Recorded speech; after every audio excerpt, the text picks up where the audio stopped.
Selamat malam Bapak. Perkenalkan, saya atas nama Marcella Yulfiqra Kristilon, mahasiswi Undana, jurusan Sosiologi, Fakultas Ilmu Sosial dan Ilmu Politik, dengan NIM 1903030019, kelas A semester 5. Dalam video kali ini saya ingin mereview buku kelima, mata kuliah Metode Penelitian Sosial, dengan buku berjudul Lintasan Antropologis dari Oxford. Pada awal hingga pertengahan 1980-an, setelah runtuhnya masyarakat, hegemoni dalam antropologi beralih ke Amerika Utara. Pada saat yang sama, dalam politik, relevansi mempelajari masyarakat mengalami delegitimasi yang mendalam.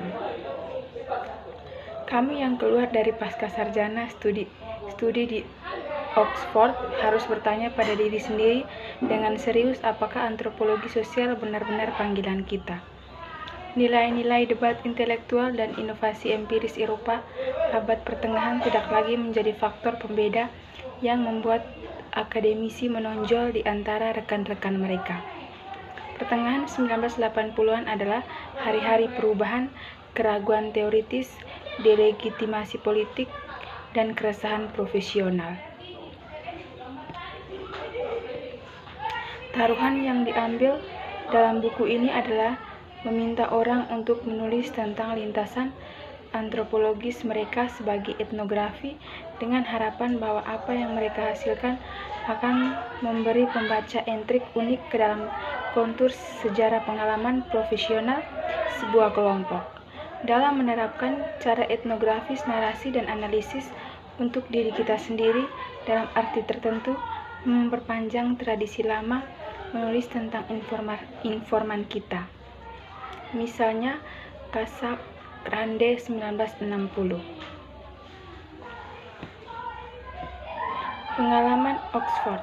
Buku ini dibuka dengan upaya Jeremy McClincy untuk memberikan tanggapan etnografis terhadap pertanyaan tentang bagaimana lintasan profesional mencerminkan perubahan penting yang dialami antropologi sosial pada 1980-an dan 1990-an.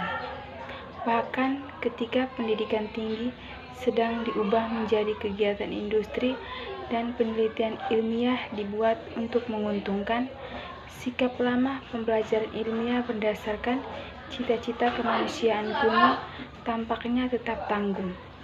Tampaknya inilah mengapa orang masih ingin menjadi akademisi dan bersedia melepaskan jalur karir alternatif yang lebih menguntungkan.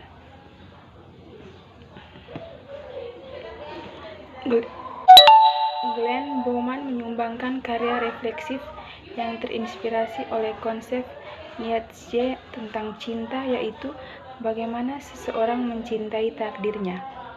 Kenangan yang terkadang menyakitkan tentang kurangnya bimbingan yang dia alami di Oxford. Sesuai dengan kenikmatan yang sama, kuatnya akan kebebasan ilmiah dan eksperimen yang diizinkan dan didorong oleh universitas.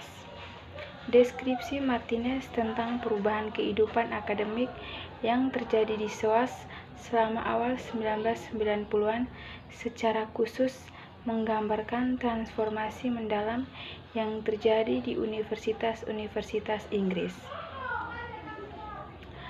Bab singkat tapi intens Roger Just adalah tentang bagaimana dia berhasil memperoleh gelarnya meskipun mengalami kesulitan keuangan yang serius, menjadi seorang antropolog profesional dalam menghadapi keraguan dan tantangan. Etnografi sebagai panggilan. Perbandingan mendalam dari pemikiran antropologis saat ini disorot, sementara dampak historis pemikiran Weberian di Oxford pasca perang terungkap dengan menarik.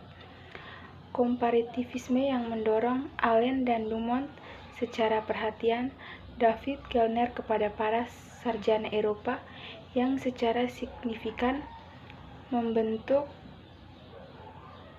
Institute mengingatkan penemuan kembali pengaruh Franz Baermann Steiner baru-baru ini di Oxford setelah kematian yang awal. Sidney Howell membahas etnografi sebagai aspek sentral dari panggilan antropologis dan menunjukkan bagaimana praktik ini telah diubah dalam karyanya selama beberapa dekade terakhir ini. Dia memperkenalkan dua pengalaman kerja lapangan berskala besar antara Cewong di Semenanjung, Malaysia, dan di antara Lio di Flores, Tengah Indonesia, yang menggambarkan bagaimana kondisi praktik etnografi telah berubah selama bertahun-tahun.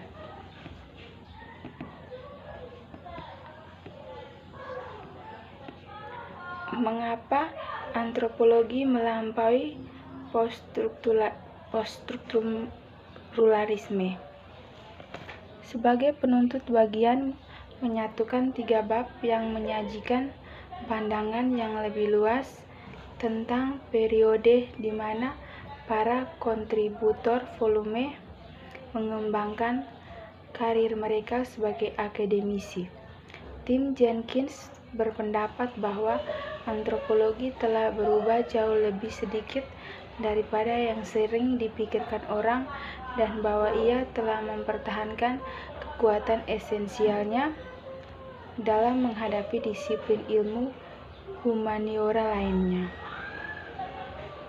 Dia memberi kita penjelasan yang jelas tentang lintasan pemikiran gurunya, Edwin Ardenner, yang identifikasi cara di mana versi awal strukturalisme yang terakhir perlahan-lahan pindah ke sikap poststrukturalis yang terus menjadi landasan berharga untuk cara di mana kita mempertanyakan bukti etnografi kita hari ini.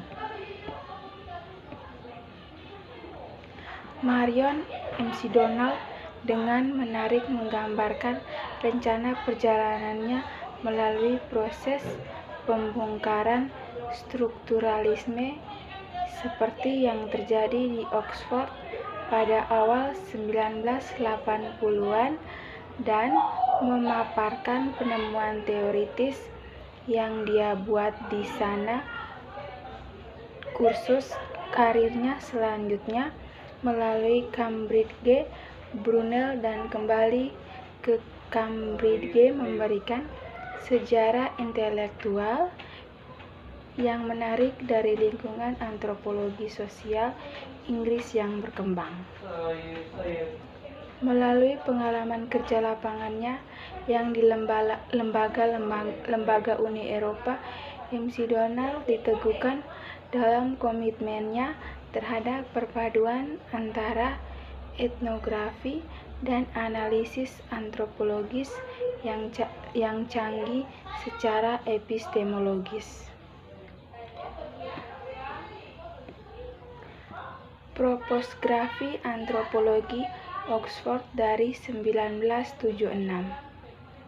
Tujuan saya adalah untuk memperkenalkan propografi pada sejarah antropologi dengan membandingkan lintasan dua kohort mahasiswa pasca sarjana antropologi yang diajarkan yang memulai di Institut Antropologi Sosial di Oxford pada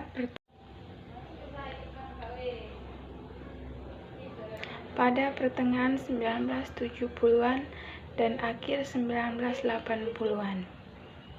Tujuan saya adalah untuk melihat apa perbandingan ini dan memberitahu kita tentang kesenjangan antara harapan awal siswa ini dan jalur karir mereka selanjutnya.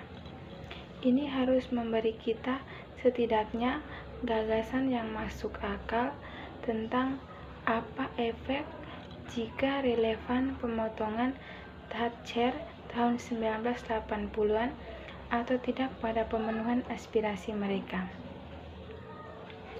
Sejauh yang saya ketahui, ini adalah upaya pertama untuk menerapkan prosopografi, bahkan versi yang belum sempurna ke Departemen Antropologi Senior Inggris telah menghasilkan sejarah departemen, misalnya untuk Oxford, Riviere, dan Benthal.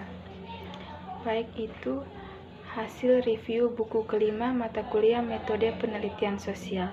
Terima kasih, selamat malam Bapak.